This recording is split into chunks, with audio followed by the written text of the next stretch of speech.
All right, we am told that the UN Secretary General António Guterres is addressing the UN Climate Summit. Let's listen in. The years 2015 to 2019, the 5 hottest year on the books ever. Our warming Earth is issuing a chilling cry. Stop. If we don't urgently change our ways of life, you jeopardize life itself. Look around. Seas are rising and oceans are acidifying. Glaciers are melting and corals are bleaching. Droughts are spreading and wildfires are burning. Deserts are expanding and access to water is dwindling. Heat waves are scorching and natural disasters are multiplying. Storms everywhere are more intense, more frequent, more deadly. I've seen it with my own eyes, from Dominica to the Sahel to the South Pacific. In May, I went to the island nation of Tuvalu, where I witnessed an entire country fighting for its very existence against the rising seas. 2 months ago, I visited Mozambique, which was pummeled by unprecedented back-to-back cyclones. A few days ago, I was in the Bahamas, where Hurricane Dorian pounded the country for 2 unrelenting days. The destruction was not simply appalling, it was apocalyptic. Make no mistake, when we see those images, we are not just seeing damage, we are seeing the future if we do not act now. Dear friends, someone asked me the other day, doesn't all of this make you despair? My answer was a clear and resounding no. I am hopeful. And I am hopeful because of you. This is not a climate talk summit. We have had enough talk. This is not a climate negotiating summit because we don't negotiate with nature. This is a climate action summit. From the beginning,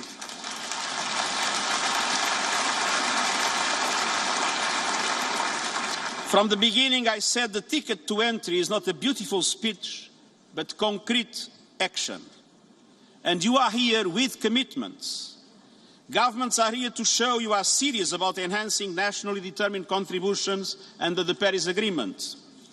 Cities and businesses are here showing what leadership looks like, investing in a green future. Financial actors are here to scale up action and deploy resources in fundamentally new and meaningful ways. And coalitions are here with partnerships and initiatives to move us closer to a resilient carbon-neutral world by 2050. I'm very grateful to the leaders and members of the 9 wide-ranging coalitions that worked with great creativity and passion so that we can all get the most out of this summit. And young people, above all, young people are here providing solutions, insisting on accountability and demanding urgent action. They are right. My generation has failed in its responsibility to protect our planet. That must change. The climate emergency is a race we are losing, but it is a race we can win. The climate crisis is caused by us, and the solutions must come from us. We have the tools. Technology is on our side. Readily available technological substitutions already exist for more than 70% of today's emissions. And we have the roadmap, the 2030 Agenda for Sustainable Development and the Paris Agreement on climate change. And we have the imperative, undeniable, irrefutable science. The best science, according to the Intergovernmental Panel on Climate Change, tells us that any temperature rise about 1.5 degrees will lead to major and irreversible damage to the ecosystems that support us. But science also tells us it is not too late. We can do it. Limiting warming to 1.5 degrees is still possible. But it will require fundamental transformations in all aspects of society. How we grow food, use land, fuel our transport and power our economies. We need to link climate change to a new model of development, a fair globalization, with less suffering, more justice and harmony between people and planet. Dear friends, there is a cost to everything, but the biggest cost is doing nothing. The biggest cost is subsidizing a dying fossil fuel industry, building more and more coal power plants, and denying what is plain as day, that we are in a deep climate hole, and to get out, we must first stop digging. After all,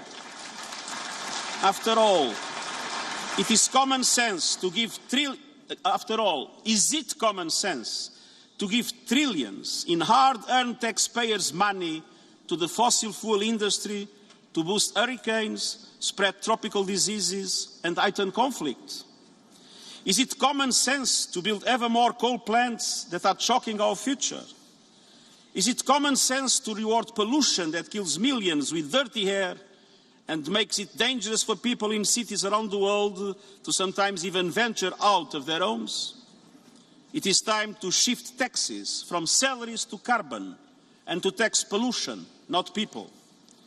Chers amis, la communauté scientifique ne cesse de nous rappeler: nous devons à tout prix réduire les émissions de gaz à effet de serre de 45% d'ici à 2030, atteindre la neutralité carbone d'ici 2050 et limiter la hausse de la température globale à 1,5 degrés Celsius d'ici à la fin du siècle.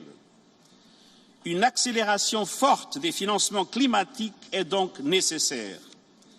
Il est ainsi indispensable de reconstituer les ressources du Fonds vert pour le climat, the Green tout Climate comme il est Fund. essentiel que les pays développés respectent l'engagement pris de mobiliser d'ici 2020 100 milliards de dollars par an de fonds publics et privés afin de soutenir les pays en développement dans leurs efforts d'atténuation et d'adaptation. Car même si l'on réussit à baisser les émissions, les effets dramatiques du changement climatique sont déjà là et l'adaptation est donc devenue une priorité absolue et une condition essentielle pour augmenter la résilience. Increasing the resilience of countries and communities and avoiding human suffering.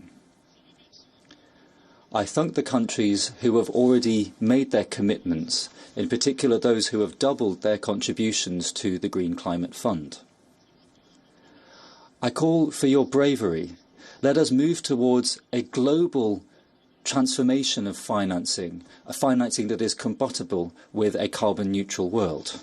Friends, this summit cannot resolve all of our problems overnight, but it should give the necessary stimulus for us to actively implement the Paris Agreement's objectives. The momentum that we create today should also feed the future meetings that we have, the United Nations Conference on the Climate in Chile later this year, and then next year, the Conference on Sustainable Transport in Beijing, the Conference on Oceans in Lisbon, the Conference on Biodiversity in Kunming, and the Nature Summit in New York. Let us not be scared of being ambitious. Let us not be scared of applying pressure, and let us not be scared, above all, of constantly reminding ourselves of the truth and the reality of the situation.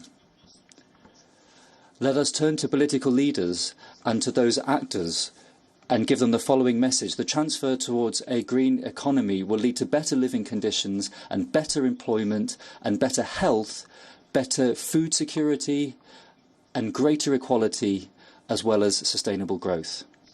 If we move together, nobody will be left behind. Science tells us that our current